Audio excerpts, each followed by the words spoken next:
Sadhguru, what is the difference between devotion and addiction? In devotion also, one is in a state where he cannot live without his object of devotion. So what is the difference? Addiction is usually to substances. Devotion is towards something that you hold. You can only be devout towards something that you hold way above yourself. Devotion cannot be practiced. It cannot be cultivated or cultured. When you are overwhelmed by something or somebody, that you see something or somebody way above yourself, far beyond yourself, naturally devotion comes. It's very natural. Addiction comes because you taste something and you like the taste of it or the experience of it, you want to do it little more and little more and little more, after some time you're trapped in it. But a devotee looks more like an addict than an addict. An addict can hide his addiction, a devotee cannot hide his devotion. That's his problem.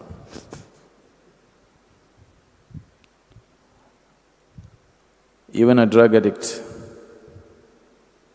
if he has little bit of control over himself, he can make himself look very normal and deceive the whole world. But a devotee is not capable of that. He just bursts forth anywhere. He cannot hide it.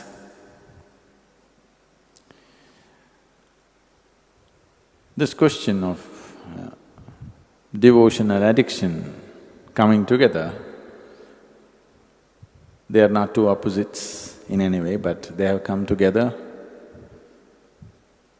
because both of them are sought, or both of them to some extent create some very pleasant or ecstatic experience within the person who is involved in it. People get addicted to something because the experience is strong. Otherwise, who would get… will you get addicted to the neem balls? You got to do it consciously. Every day you have to think, should I do it? You have to decide, okay, let me do it. One more day. You will never get addicted to the neem ball. It's safe. If you do not know the benefits of the neem ball, at least you know it's safe. It doesn't entangle you. So someone is getting addicted to something because it is creating some pleasant experience for them. People get addicted to tobacco, people get addicted to coffee, people get addicted to alcohol, various kinds of drugs, because it's creating some pleasant experience for them. If it caused pain, if it put them off, they wouldn't get addicted to it. So devotion and addiction are only connected on the level of experience, nowhere else. They're not at all. We should not even look at them together. But in terms of experience, yes, they have a common ground. Both of them create an extremely pleasant experience. What devotion means is, your emotions have become sweet, very sweet. A devotee may look like a madman to somebody else. A devotee's ways, the ways of a devotee may look utterly silly, illogical and stupid for a thinking person.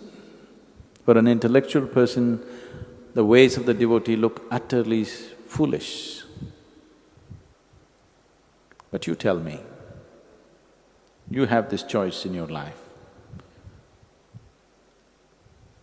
In 24 hours of time, if you can spend the 24 hours in utter pleasantness, is that intelligence? Or going through all kinds of turmoil in your mind which has nothing to do with the reality, is that intelligence? A devotee is very intelligent. There is a deep life sense involved in it. There's a very deep life sense, a profound sense of life involved in it. He has understood that ultimately the most important thing is, if you make this experience of life extremely pleasant,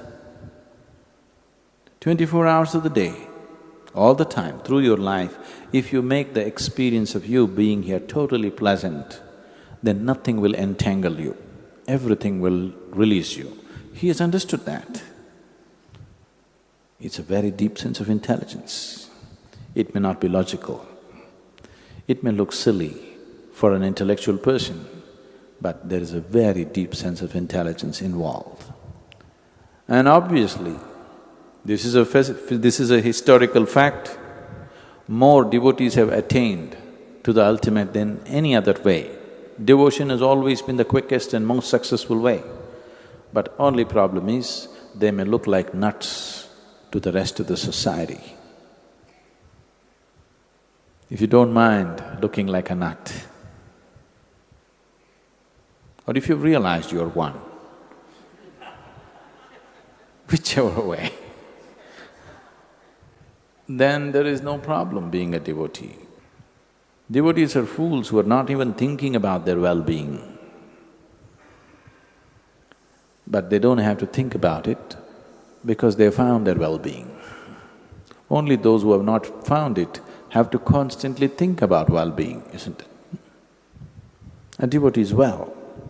If he has to die tomorrow, he is still well. That's how he is. So he's found his well-being, so he doesn't think about it. He doesn't feel the need to think about his well-being because he's well, really well within himself. So it's a very, very profound sense of life. If this life sense is dissected and analyzed, it doesn't make sense, but in your experience it makes sense. So devotion also causes ecstasy. Today, simple lumps of chemicals are also labeled ecstasy.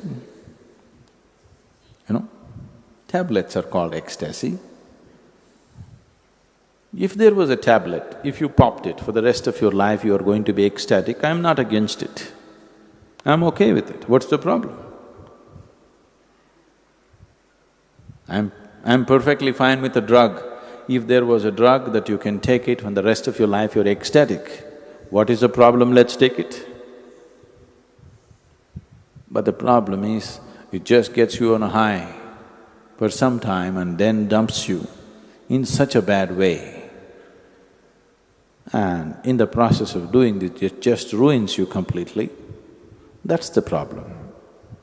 If there were no side effects, if you pop one pill or even one pill a day, like vitamin, if you pop something, an LSD or an ecstasy or whatever the names they have for it, and for the whole day you're ecstatic and there's no damage to the body, you will live well and your intelligence still functions. That's important. If your intelligence still functions and it expands you and makes you enhanced in every way, I don't see what's wrong with the drug. But that's not what the drug does. It's just that with the drug, with the addiction, both the physicality and the mentality, both the body and the mind shrinks. The physical capabilities will shrink and the mental capabilities will shrink. So as a human being, you're not enhanced, you're destroyed. But devotion makes you hugely enhanced. Things that you never thought you could do, now you can do because there is no limitation on you. A devotee is also insane with ecstasy, but he will never jump off a mountain or he will never jump off a high-rise building. This happened to lots of people in United States during the 60s. People jumped off high-rise buildings because they were on LSD and they thought they're free and they could fly. Devotee also feels like that, but he will never jump off because his mind and body is in full function, because he's in such a state of pleasantness within himself. So, addiction shrinks you. Devotion enhances you. Both of them could be pleasant experiences. Addiction can give you moments of pleasantness. Devotion gives you a constant sense of pleasantness. But the most important thing, it enhances you, expands you, makes you all-inclusive. Addiction pushes you to your corner, makes you totally exclusive, to a point where after a period of addiction, most people become neurotic or broken with anxieties or depression. Because the mind is broken, the body is broken. So one enhances you, another destroys you. That's the big difference.